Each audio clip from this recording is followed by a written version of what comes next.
കുടുംബബന്ധം ചേർക്കുന്നവരാകണം, എങ്കിലതേ സ്വർഗത്തിൽ പ്രവേശിക്കൂ. മുത്തുനബി സല്ലല്ലാഹു അലൈഹി വസല്ലമ തങ്ങളതെ കുടുംബബന്ധത്തിന് അത്രയും പ്രാധാന്യം നൽകിയിട്ടുണ്ട്.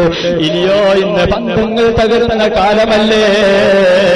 ഇസ്ലാമിന്റെ പേരിലല്ലാതെ ബന്ധങ്ങൾ അതേ തകർന്നു പോകുന്നു.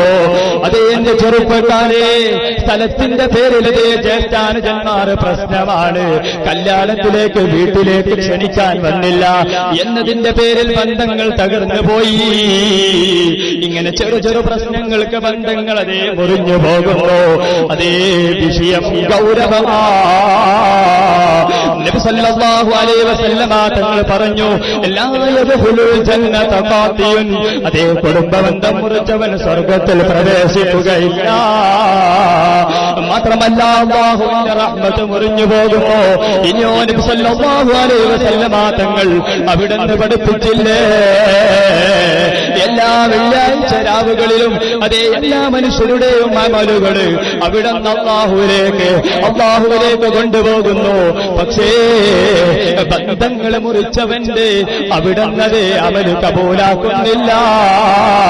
അല്ലാഹു കാത്തു സലാമത്തിലാക്കട്ടെ. എന്റെ പ്രിയമുള്ളവരെ, നമ്മുടെ കുടുംബത്തെ നാമാണ് സംരക്ഷിക്കേണ്ടത്.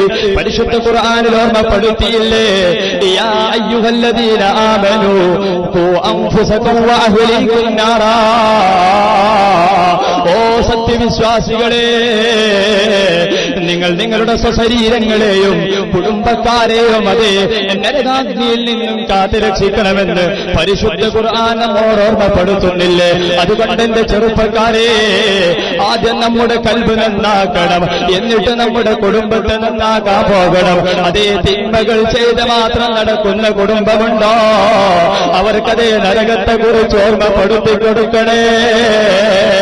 ഇനി അതേ മദ്യത്തിനും മയക്കുമരുന്നിനും അടിമപ്പെട്ടുകൊണ്ട് കുടുംബത്തിൽ കലഹമുണ്ടാക്കുന്നവരില്ലേ, അവർക്കതേ അല്ലാഹുവിനെ കുറിച്ച് ഓർമ്മപ്പെടുത്തി കൊടുക്കണേ.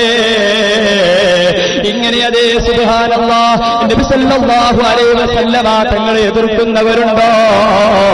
അവർക്കതേ ശഫാഅത്തിനെ കുറിച്ച് ഓർമ്മപ്പെടുത്തി കൊടുക്കണേ. ഇങ്ങനെ അതേ അയൽവാസികളെ ദ്രോഹിക്കുന്നവരുണ്ടോ നമ്മുടെ കുടുംബത്തിൽ?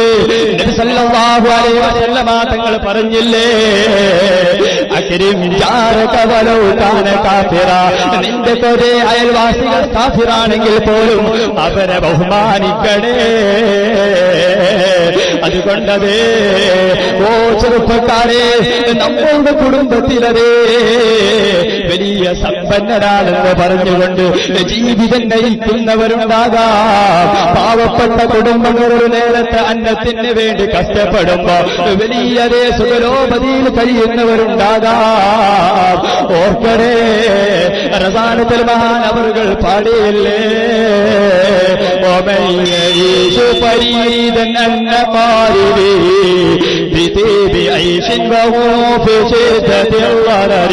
كمن يجاوز سيل الناخذ النبي من قلبه دون صور النابر النار.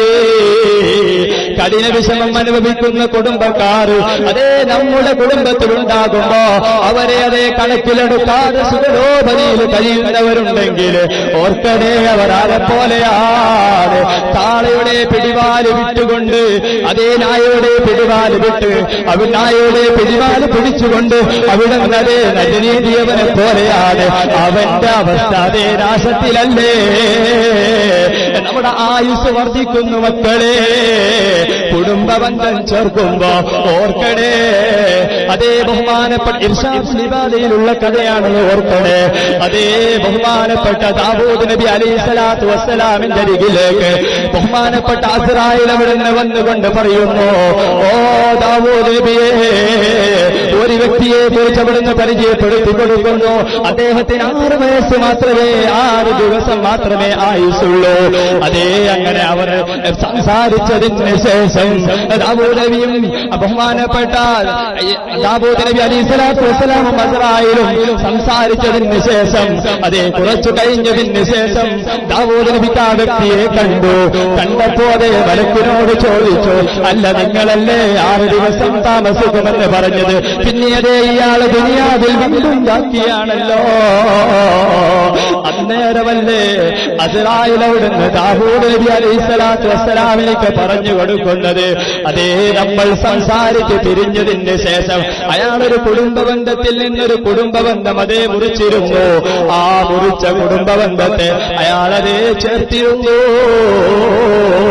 അതുകൊണ്ട് യജമാനനായ റബ്ബ് ആ മനുഷ്യർക്ക് വിടന്ന് 20 വർഷത്തോളം ആയുസ് നീട്ടിക്കൊടുത്തു. അല്ലാഹു തആല നമുക്ക് നല്ല നിലക്ക് കുടുംബബന്ധത്തെ ചേർക്കാൻ തൗഫീഖ് നൽകുമാറാവട്ടെ. ഇത്രയും പറഞ്ഞ് ചുരുക്കുന്നു. അസ്സലാമു അലൈക്കും വറഹ്മത്തുള്ളാഹി വബറകാതുഹു.